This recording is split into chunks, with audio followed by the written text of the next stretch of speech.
In a major development that could shift the course of the ongoing Gaza conflict, Israeli Prime Minister Benjamin Netanyahu has confirmed that at least 20 Israeli hostages are still alive inside Gaza Strip. Now, this rare and highly sensitive update came during a press conference where Netanyahu also said that he hopes for a breakthrough deal to bring them home in the coming days. Well, this announcement comes at a very important moment.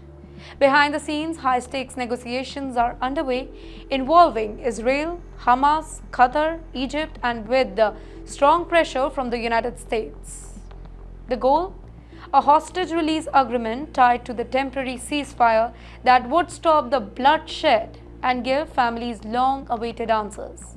The hostages in question were taken during the October 7 Hamas attack on southern Israel, where over 250 people were kidnapped and dragged into Gaza. Since then, some have even released through very short-term truce, but many remain inside, some fear dead, others are in unknown condition. Now, based on intelligence and verified communication, Israeli officials say that 20 hostages are still confirmed alive. This is the very first time in weeks that a very specific number has been publicly shared, signaling that Israeli government is very confident about their current status. But Netanyahu is under a lot of pressure. Inside Israel, public anger is boiling. Families of the hostages have been protesting in Tel Aviv, Jerusalem, and outside government buildings, demanding that their loved ones cannot be forgotten.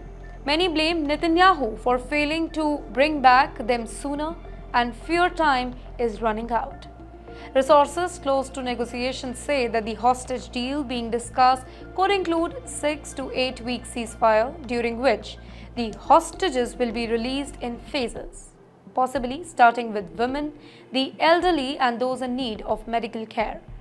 In return, Israel would pause military operations, allow more humanitarian aid into Gaza, and possibly release Palestinian prisoners.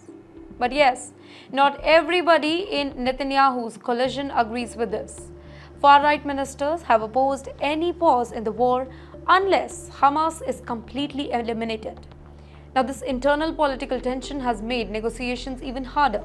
US officials, including President Donald Trump, have reportedly urged Netanyahu to show flexibility and put lives first. Now, talking about the other side, then on the ground in Gaza, the humanitarian crisis is worsening. According to the United Nations, more than 38,000 Palestinians have been killed or wounded since the conflict began, with many areas facing severe shortages of food, water, and medical supplies. So, what happens next? Well, if this particular deal goes through, it could be a game changer, not just for the hostages or their families, but for the entire region. A pause in fighting could open the door for long-term diplomatic effort, or at least prevent more civilian death on both the sides. But the road to peace, even a temporary one, is full of challenges, political risk, and emotional weight. For now, 20 hostages are alive. Hope is rising, and the next few days may decide whether the hope turns into reality or a heartbreak. Stay tuned, this is a developing story and it can change overnight.